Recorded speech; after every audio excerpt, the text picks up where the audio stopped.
Bom, a gente vai falar hoje da sessão 3.2 sobre psicanálise, o tema psicanálise. Bom, a psicanálise ela é uma abordagem tanto teórica quanto prática, que contribui com várias ferramentas para que a gente possa compreender o mundo interno de cada pessoa, assim como as suas forças internas, os seus impulsos e outros aspectos. Então, esta sessão ela tem os seguintes objetivos de aprendizagem que devem ser atingidos, Na verdade, assimilados por você. Compreender o surgimento da psicanálise com Freud, o conceito de inconsciente, identificar as possíveis implicações, compreendendo as tópicas freudianas, identificar também as fases de desenvolvimento psicossexual e compreender os mecanismos de defesa. Então, a gente vai começar lá na página 140, que ele vai iniciar falando que para falar de psicanálise e seu surgimento, falar basicamente sobre o pensamento de Freud, Por quê? Porque foi Freud que criou algo completamente novo, que foi o conceito do inconsciente no mundo da psicologia. Mas vale lembrar que este conceito de inconsciente já foi utilizado pela filosofia. Então, mas ele trouxe para a psicologia como algo inovador. Bom, Freud, em 1856 a 1939, ele foi o criador da psicanálise.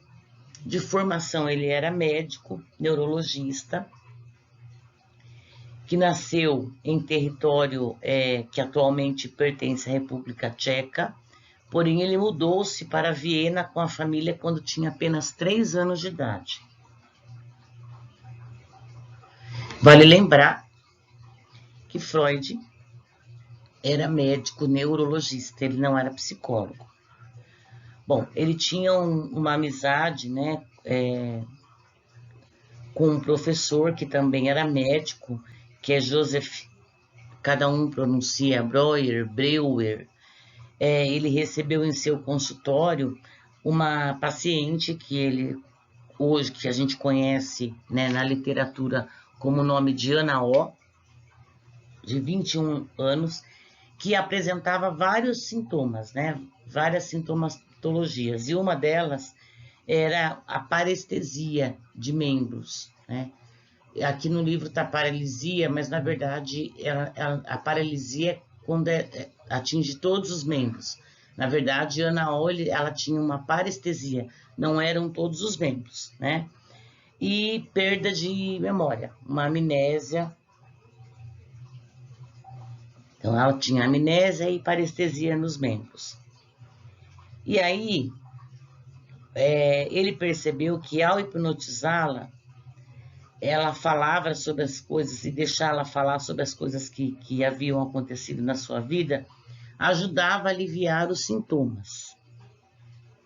E percebeu também que as coisas que ela contava faziam sentido com os pensamentos que incomodavam, E aí, esse método, ele chamou de catarse. Começou, inicialmente era limpeza de chaminé e, na verdade, cientificamente é o que a gente utiliza muito na psicologia, que é a catarse. O que é a catarse? A grosso modo, a catarse, ela é o desabafo da pessoa, É quando a pessoa tem uma catarse, ela consegue colocar para fora aquilo que está incomodando. E Ana O começou a ter um desejo, sentimentos de desejo pelo médico, Até que isso deixou perturbado, e aí ele encerrou os atendimentos, e a partir desta vivência, Freud, porque estudava com ele, denominou esses fenômenos depois, posteriormente, dessa experiência de transferência e contra-transferência. Então, no livro, a definição ela está bem simples, mas eu acho que vai fazer mais sentido se a gente falar um pouco dos exemplos. Então, o que é transferência? É quando o paciente atribui ao analista sentimentos que a princípio eram voltados para outra pessoa. Geralmente, o paciente atribui ao analista sentimentos de afeto, né? Transfere para a mãe, para o analista, os sentimentos da mãe, do pai, seja lá de um ente querido. A gente faz isso, né? Por exemplo, quando a gente tem um relacionamento e tivemos problemas nesse relacionamento. Então, quando eu encontro um outro relacionamento, a tendência é eu reproduzir aquilo que era do outro relacionamento, eu transferir para o relacionamento atual. E a gente vive fazendo isso, né? O aluno muitas vezes transfere para o professor o papel da mãe, né? Quando ele quer atenção o tempo todo, ou o próprio professor às vezes acaba também utilizando da contratransferência, porque ele faz isso atribuindo os sentimentos de filho, de mãe, de pai para o aluno, enfim. Esses dois conceitos na vida de vocês tem que ficar muito claro, porque a gente sempre vai falar da transferência e da contratransferência, pensando um pouco na psicanálise. Bom, Freud e Breuer publicaram juntos em 1893 o trabalho sobre a histeria, que se chama Estudo sobre a Histeria, relatando e analisando o caso, né, este caso. E aí é importante também quem quer seguir, quem quer prosseguir, quem quer estudar mais a fundo a psicologia, a psicanálise, é importante começar a estudar, né? E Estudo sobre Histeria é um livro, acho que é o primeiro livro a ser estudado, né? Que é muito importante. E aí a psicologia também, pensando um pouco nesse momento histórico, ela passa de ser laboratório, né?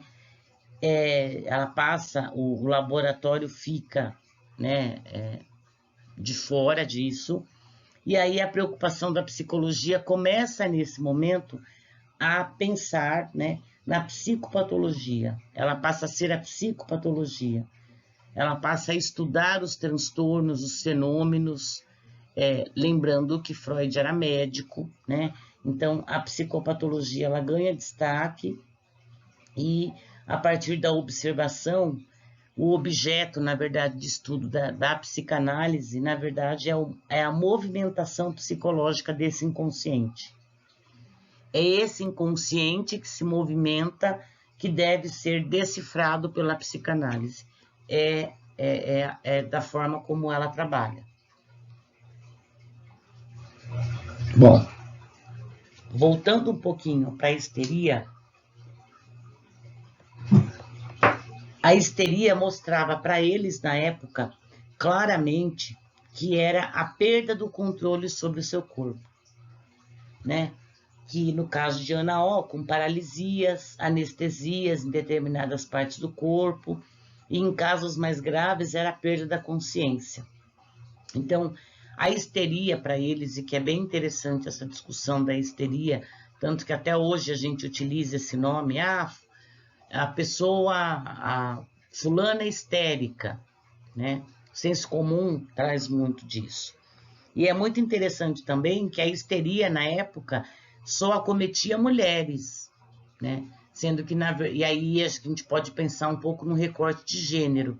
Por que só acomete mulheres? Quando, na verdade, nós sabemos que a histeria também ocorre em homens, né? Mas na época era algo, se pensar um pouco no gênero, era algo que acometia mulheres. Então, toda vez, né, que a pessoa perdia o controle do seu próprio corpo, que ela apresentava esses sintomas que eu chamo de somatoformes, ou em determinadas partes do corpo, ou sei lá, ou perde a consciência, ou tem uma amnésia voluntária até, era chamado de histeria. E aí ele, como médico, ele não conseguiu encontrar nenhuma lesão orgânica nos nervos que pudesse explicar esse sintoma, né? Através dos exames, Freud não conseguiu, nem ele nem Breuer conseguiu achar organicidade nesses sintomas. E aí ele supôs que esta lesão seria uma ação psicológica sobre o corpo, né? Que é a ideia agindo sobre o membro. Então, a partir daí, começaram a estudar a questão da psicopatologia e histeria ficou como um transtorno. Bom, aqui ele fala novamente do inconsciente, né, que ele trouxe o inconsciente, ele adaptou o inconsciente para uma compreensão mais clínica. E aí eu trouxe para vocês um resumo, um pouquinho da história da psicanálise, né? Então, de novo, médico neurologista, inaugurou o conceito de inconsciente, enfrentou muitas críticas dos médicos, né, tradicionais, porque ele trouxe propostas novas e com temas bastante polêmicos, e, como exemplo, a sexualidade infantil. Ele trouxe na linguagem científica o inconsciente, e aí, novamente, eu coloquei aqui que não foi ele que criou o conceito, mas ele trouxe para compreensão clínica. Bom, caminhando, então, o que seria esse inconsciente? O inconsciente é a parte do aparelho psíquico, que a gente vai ver que ele vai dividir, né? Mas é uma das partes que guarda os conteúdos reprimidos da consciência por apresentarem perigo ao ego. Um exemplo que eu falo um pouco do inconsciente, quando uma pessoa tem uma dor e esta dor é insuportável e o organismo não consegue suportar essa dor, como defesa, a pessoa desmaia, a pessoa tem um apagão. Isso significa o quê? Tudo aquilo que meu corpo não pode suportar, como defesa, o meu organismo, quer dizer, ele para, ele tem um apagão. A mesma coisa em relação ao inconsciente. Então, tudo aquilo que causa um trauma intenso, tudo aquilo que eu não posso lidar, existe uma força, tá? Que manda o trauma para o inconsciente, para esse baúzinho, essa caixinha que fica escondida, né? Na verdade, ali, que fica parada ali, e que muitas vezes o ser humano, ele não lida com isso e aquilo fica, e quando isso vem à tona, muitas vezes ele vem, como o próprio Freud diz, mas isso não é a questão da histeria, ele vai ou afetar um órgão, ou ele vai trazer de várias formas a sintomatologia. Bom, o físico, Fechner, na psicofísica, ele faz uma analogia bem interessante e que ajudou a psicanálise, né? Que ele faz a estrutura da consciência do ser humano era compatível com o iceberg. Eu vou mostrar para vocês a figura. Então, a enorme montanha de gelo, aquilo que está visível, que a gente consegue ver, é apenas uma pequena parte do iceberg, porque a parte que fica embaixo d'água é muito maior do que a parte visível. Então, ele coloca que os elementos inconscientes seriam, na verdade, essas partes muito maiores do que as partes que a gente percebe pela consciência. Então, o inconsciente, a gente tem a ideia de que é algo pequenininho, não, mas ele é muito maior do que a nossa própria consciência. Aí eu trouxe aqui para vocês a figura, né, do iceberg. Então, aqui a gente tem o consciente, que é aquilo que eu vejo, é aquilo que eu estou vendo, que está bem claro para mim. tá? E tenho aqui o inconsciente, que está nas profundezas aqui do mar. Olha o tamanho do iceberg do inconsciente, fazendo analogia para o tamanho do consciente.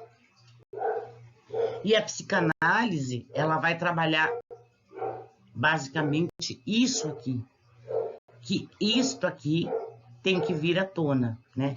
É esse o trabalho da psicanálise. Bom, aí eu falei um pouco da catarse, né? Baseado nesse iceberg, nessa analogia, Freud fala do conceito de aparelho psíquico.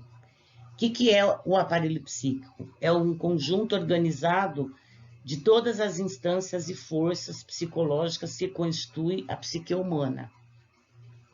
Dentro desse aparelho psíquico, que é isso tudo aqui, ocorre uma relação de forças que se integram, né? Se pressionam o tempo todo, é o que eu falei nisso, se movimenta, né?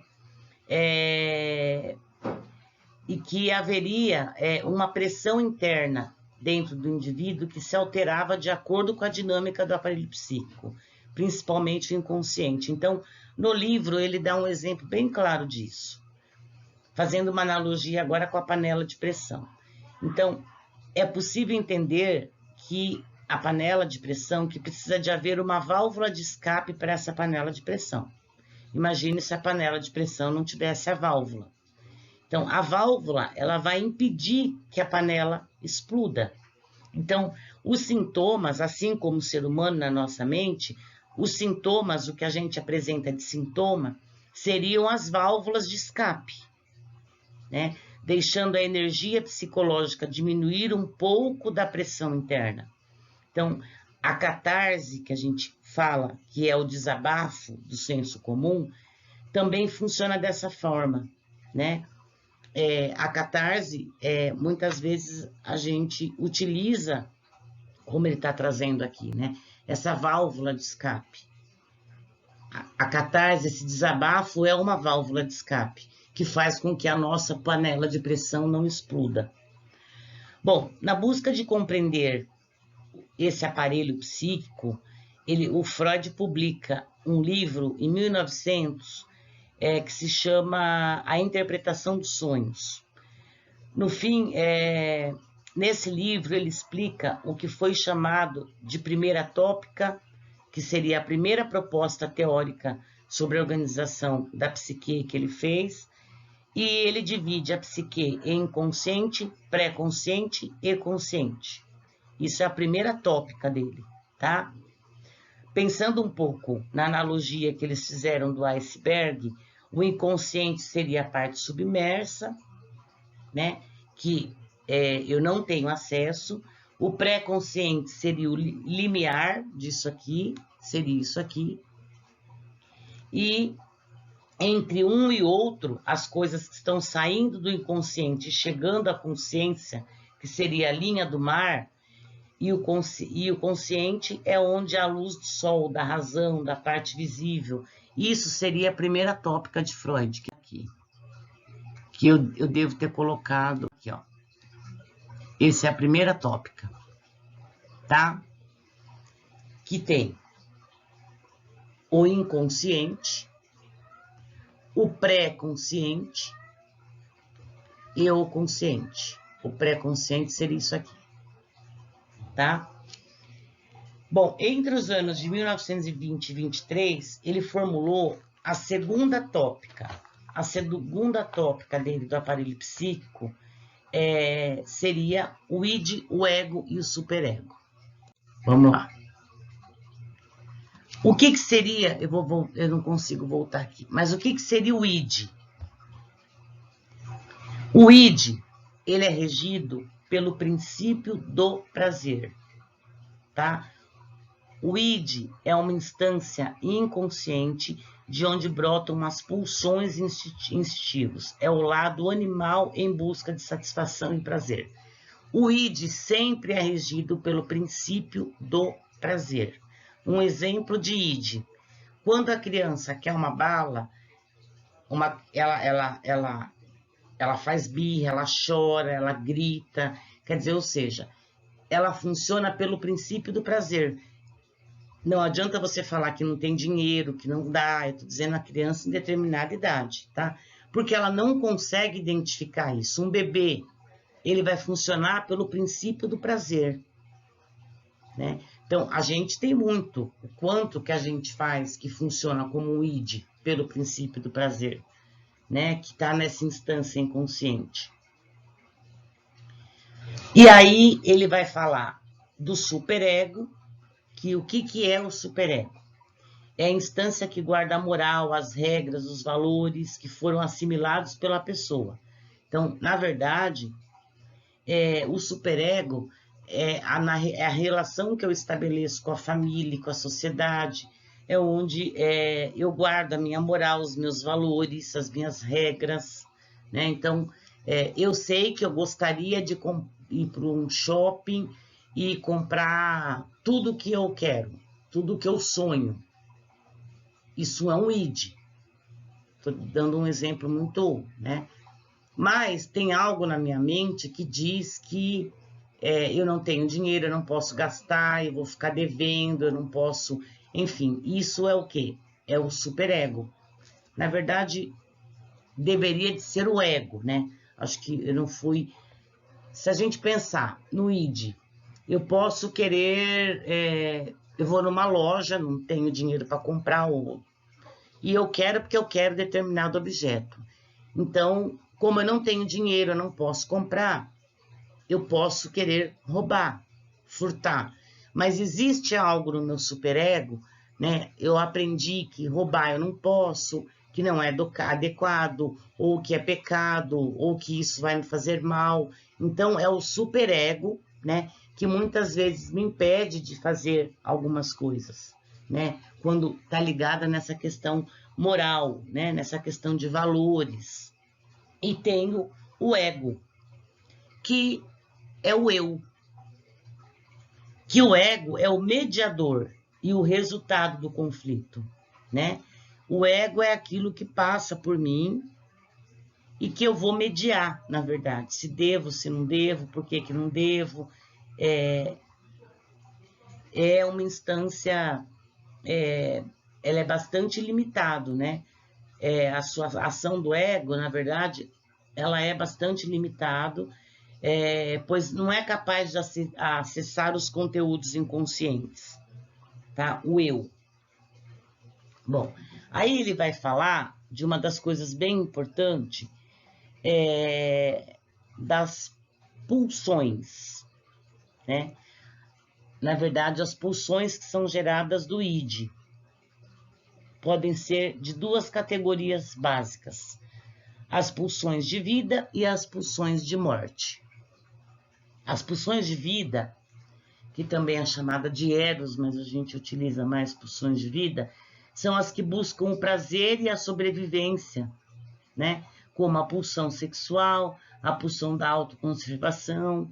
As pulsões de morte, já ao contrário, que a gente chama de Thanatos, então vamos pensar um pouco na mitologia, Eros e Thanatos, são as que buscam o relaxamento das tensões.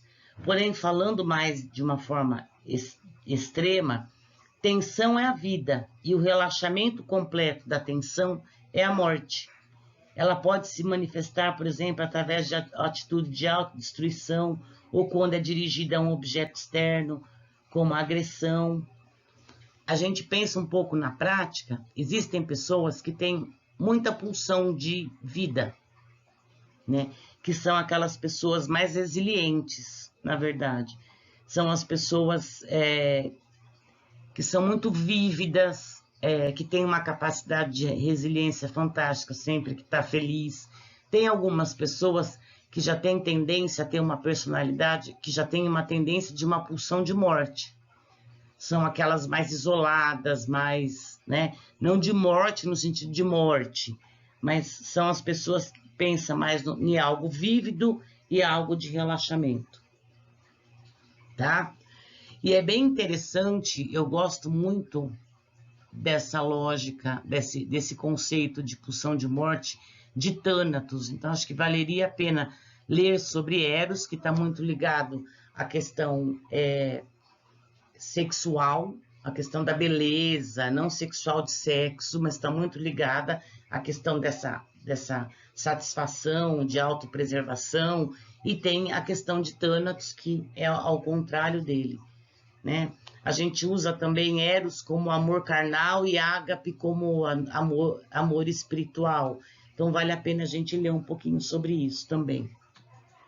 É que vocês vão ver psicanálise os 5 anos da vida. Bom, então a gente falou do ego, do superego e do id, né? E agora a gente vai falar um pouco da psicodinâmica, né, de como isso se dá, e começar a falar de um outro conceito chamado libido, que é bem interessante. Bom, para Freud, o ser humano, o aparelho psíquico, ele sempre vai viver um conflito e uma movimentação inconsciente, da qual nós somos o resultado dele.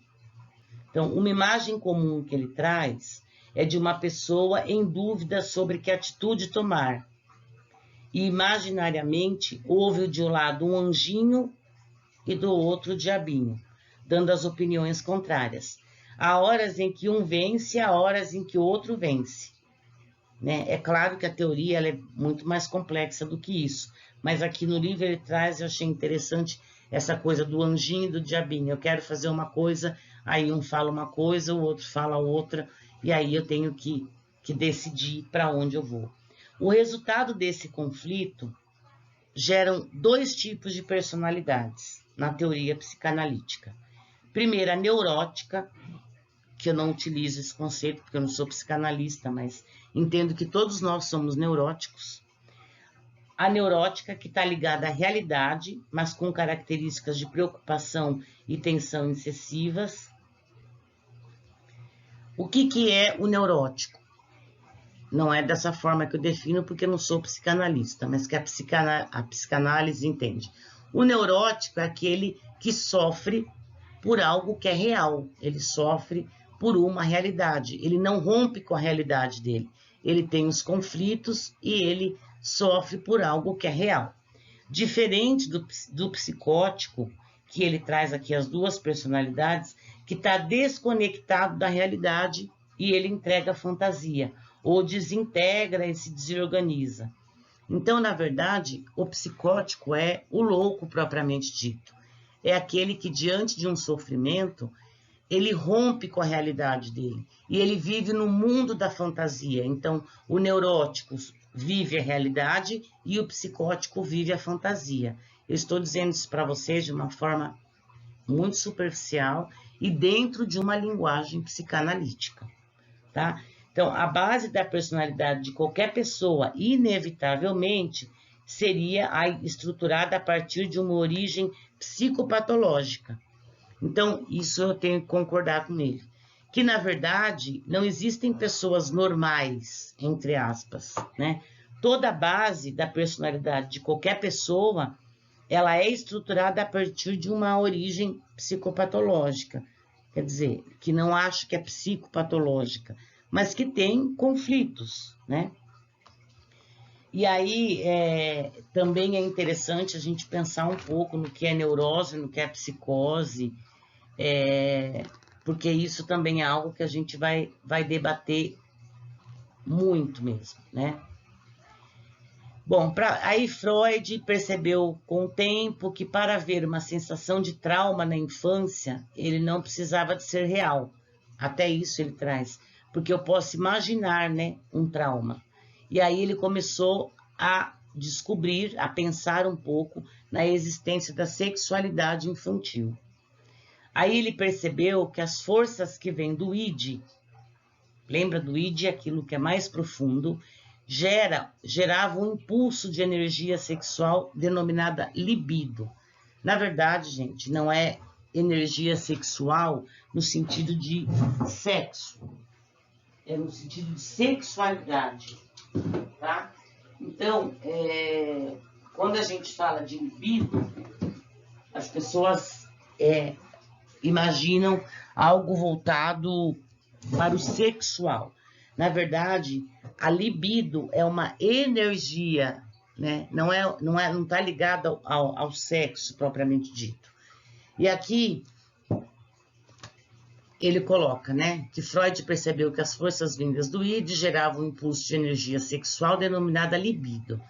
Ela se converte em energia vital do ser humano, a libido é a energia vital para o funcionamento físico e mental. Então, todo impulso pela vida teria uma natureza sexual, mas não restrita ao ato sexual. No senso comum, no entanto, ainda se fala da libido de maneira ligada exclusivamente à relação sexual. Quando a gente fala de libido, libido é energia. É o impulso, é energia. E aí, a partir daí, ele vai falar do desenvolvimento psicossexual, que isso também trouxe muitas discussões, né? Então, para a psicanálise, todo o desenvolvimento da personalidade parte de uma base sexual. Freud descreveu as fases do desenvolvimento psicossexual. Então, para ele, é pelo desenvolvimento do prazer que se dá a sobrevivência e o desenvolvimento humanos. Então, ele estabeleceu 5 fases do desenvolvimento psicossexual. E aqui está as 5 fases. A primeira fase, vocês vão olhar aqui, é o estágio oral. O estágio oral é o prazer, a libido, o prazer, a energia, ela se localiza na boca. Um exemplo disso são todos os bebês. Quando nascem, eles não mamam. Então, a energia, a libido, o bebê ao nascer, se localiza onde? Na boca. Né? Mamar não seria apenas um reflexo, mas também um ato prazeroso. Então, se ele gera prazer, né, ele está gerando prazer na fase oral, porque é a fase que ele se encontra. Então, a gente pode encontrar exemplos de fase oral, por exemplo, em algumas pessoas que bebem muito, que falam muito, eu estou falando de uma forma muito genérica. Pessoas que têm muita compulsão ao beber, ao comer, ao falar, né? A gente pode dizer que pode haver uma fixação nessa fase oral. Por alguma razão, ela se fixou, né? Aí, depois, a gente vai para outra fase, que é a fase anal.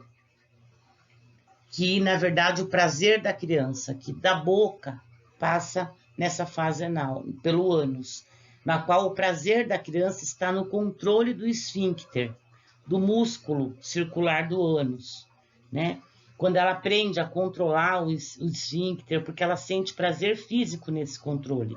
Um exemplo disso, quando a criança está controlando o esfíncter, às vezes ela dá tchau pro cocô, ela quer olhar pro cocô, ela quer ver pro cocô. Na verdade, é uma fase, né, psicossexual, porque ela deixa o estágio oral e passa para outra fase, que é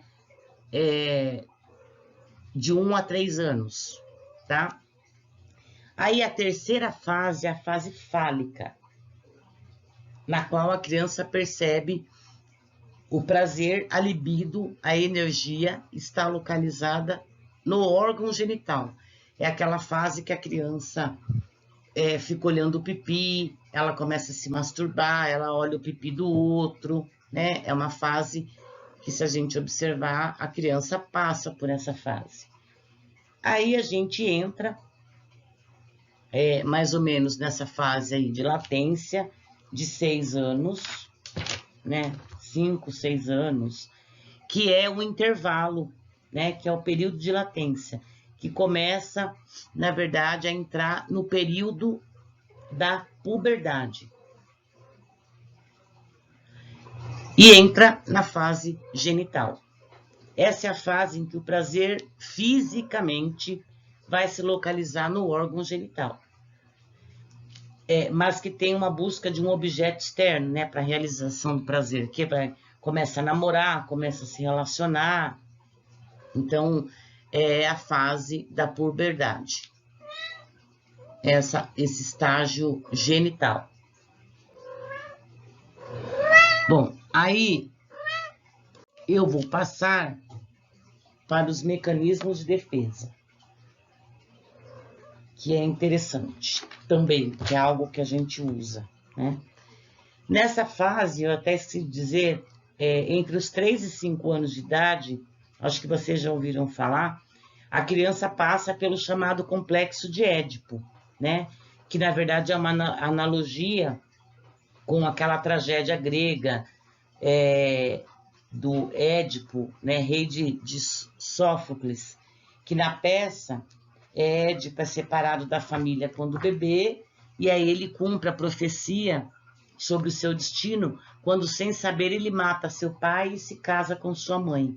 E aí depois que ele descobre o que ele fez, ele pune a si mesmo com um grande sentimento de culpa. Então, na fase de desenvolvimento psicossexual, ocorre uma complexa relação de sentimentos dentro da família, né? Que segue um pouco, que é muito semelhante ao Édipo. O menino passa a disputar a atenção da mãe, encarando o pai como rival, e a menina rivaliza com a mãe pela atenção do pai, né? Isso é muito real nas relações, se a gente observar. Bom, a complexidade da psicodinâmica é tão grande do aparelho que ele cria mecanismos de defesa do ego. Tudo aquilo que eu não posso suportar, eu utilizo o quê? Mecanismo de defesa. São formas de funcionamento psicológico cuja função, na verdade, é evitar que os conteúdos indevidos, indesejáveis cheguem à consciência. Então, ele define 5 mecanismos de defesa importantes aqui no nosso texto, que é o recalque, a formação reativa, a regressão, a projeção e a racionalização. Então, o que é um recalque? Eu utilizo o recalque toda vez que eu reprimo um desejo considerado proibido pelo superego, depositando no inconsciente, tá?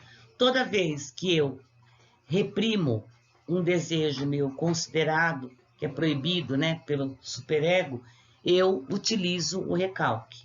A formação reativa, ela vai ocorrer quando a pessoa vive um conflito interno, né, sobre determinado tema, e aí, como defesa, ela passa a atacar externamente esse desejo, né? Então, ela vive um conflito dentro dela, tá? Sobre um determinado tema, e aí, como defesa, ela passa a atacar. Exemplo disso é a homofobia, a xenofobia, né? Que é um exemplo comum e atual, ele até coloca no texto que é a homofobia.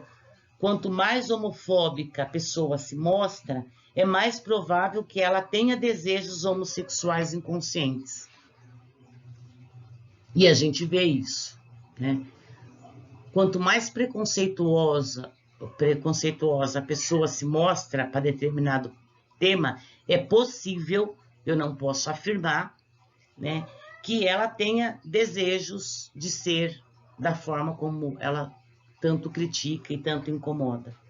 Aí eu venho para a regressão, que é retornar psicologicamente a um estágio anterior de desenvolvimento, né? Então, um exemplo disso é a criança, quando nasce o irmão, ela começa a falar igual bebê, ela começa a querer mamar, usar mamadeira, ou seja, ela utiliza esse mecanismo de defesa, que é a regressão. E a gente também, muitas vezes, né, às vezes a gente se infantiliza, tem algumas atitudes infantis, né, que é muito comum na vida do ser humano. E aí eu vou para o outro, né? Aqui ele colocou projeção, colocou. A projeção,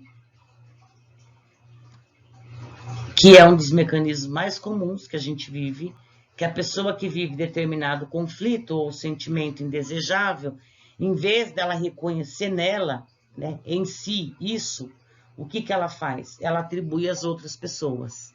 Isso a gente faz muito, né? A gente projeta, utiliza muito a projeção na relação com as pessoas. Muitas vezes a gente projeta conteúdos nossos para o outro e a gente não percebe isso. E a racionalização, que consiste em encontrar explicações racionais para justificar os próprios sentimentos da gente e comportamento. Por exemplo, aqui no livro está assim: alguém que gosta muito de carros, mas está em dificuldades financeiras, explica com diversos argumentos que, por motivo, precisa trocar o seu carro atual, mesmo que a situação concreta não demonstre real necessidade disso. E aí, esses mecanismos de defesa, elas estão presentes na vida da gente, porque isso é inconsciente. Os pacientes, até a gente, mas pensando um pouco na relação, os pacientes utilizam muito, né, desses mecanismos de defesa, o tempo todo. Porque é muito difícil a gente entrar com a realidade. Bom, aqui eu coloquei os mecanismos, e aí ele vai falar um pouco dos sonhos, né? Bom, para que haja uma compreensão do conteúdo inconsciente do sonho ou do sintoma, é preciso que um analista faça a mediação interpretativa dos significados dos conteúdos inconscientes. Muito diferente do senso comum, que o pessoal vai ler o significado, sonhar com anel é casamento, sonhar com cobra tem a ver com o sexo, sonhar com tal coisa, não é premeditação, não é visão dos sonhos. A interpretação dos sonhos, ela só é válida quando eu faço uma mediação interpretativa desse significado. Porque o sonho, Freud dizia que era a estrada real para o inconsciente. Ou seja, tudo aquilo que eu sonho, se eu conseguir fazer uma mediação interpretativa dele, vai fazer muito sentido com o meu inconsciente. Né? Porque o sonho é algo que ninguém pode penetrar, né? Então, eu posso sonhar que eu saio com uma outra pessoa, eu posso sonhar que eu sou milionária, eu posso, em sonho, eu posso matar meu pai e minha mãe, né? Porque isso não é proibido, né? Isso vem. E aí cabe ao analista interpretar isso. Então, para cada pessoa tem uma interpretação. Então, não é algo tão simples, né? Tão genérico como as pessoas do senso comum utilizam isso. Né? Muitas vezes, eu sonho e meu sonho não faz sentido. Mas se a gente encontrar ferramentas e puder interpretar, fazer essa mediação interpretativa do significado do que sonhou, o sonho pode revelar muita coisa.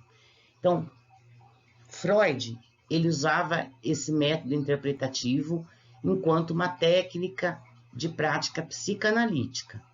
Então, na prática, Freud foi cada vez mais se aproximando, né, dessas técnicas de interpretação dos símbolos, tanto imagens simbólicas como falas simbólicas.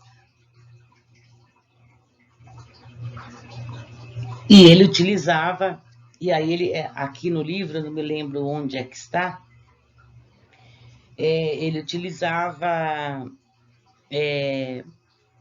várias técnicas e que transformava o conteúdo desse inconsciente em imagens, em símbolos, e interpretava as defesas. Então, é algo muito além, né, do que a gente imagina que seja.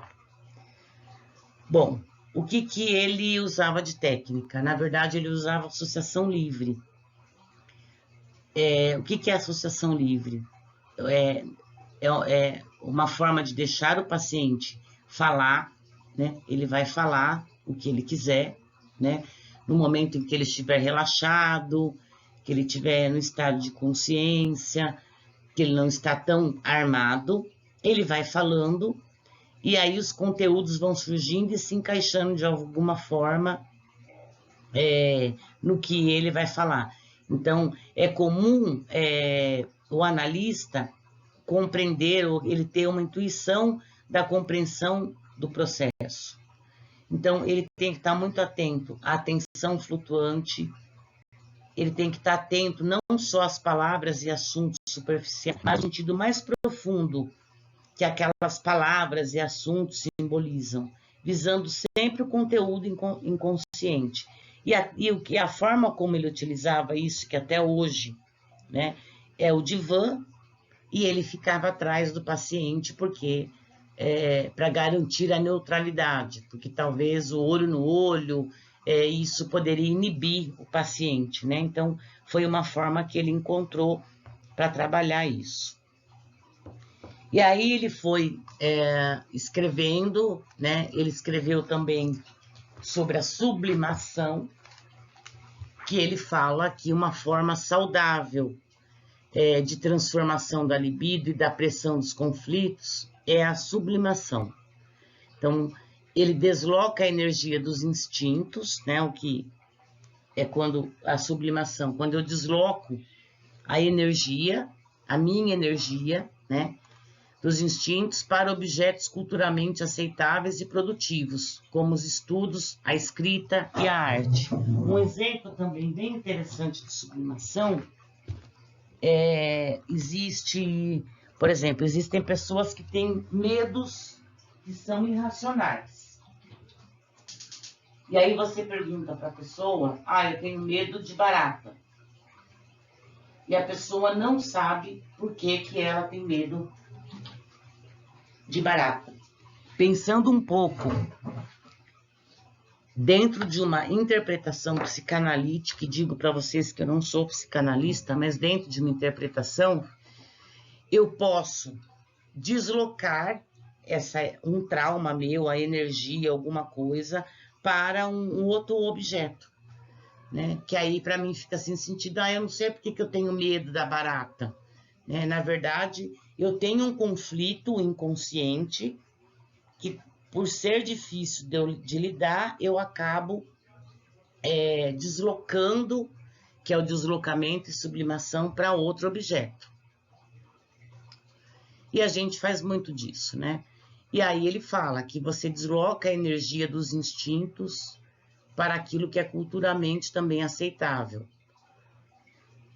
né? Que seria os estudos, a escrita, a arte, né? Que ele coloca aí que costumam ser grandes promotoras da saúde psicológica, né? Quando eu digo para vocês que por exemplo, eu posso transformar a minha energia, eu desloco a minha energia sexual para na produção intelectual. Isso é sublimação. Isso não é deslocamento. Deslocamento é deslocamento e sublimação. O deslocamento é a história da barata, do medo irracional. A sublimação, um exemplo clássico da sublimação é isso.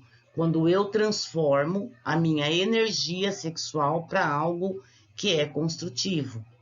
Por exemplo, na produção intelectual. Por isso que ele fala que costuma ser grandes promotoras da saúde psicológica. Porque eu posso ter um conflito, mas eu desloco ele para algo que promova a minha saúde psicológica. Bom, aí, ao final, a psicanálise foi de suma importância para o surgimento e consolidação da psicologia clínica, né? Enquanto prática, enquanto fundamentação teórica. Uma das contribuições para a psicologia, de forma geral, foi através das propostas de interpretação do inconsciente, né? Mostrar que as pessoas não sabem tudo sobre elas mesmas. Isso a gente vai encontrar em todas as escolas da psicologia. A razão não tem controle sobre tudo.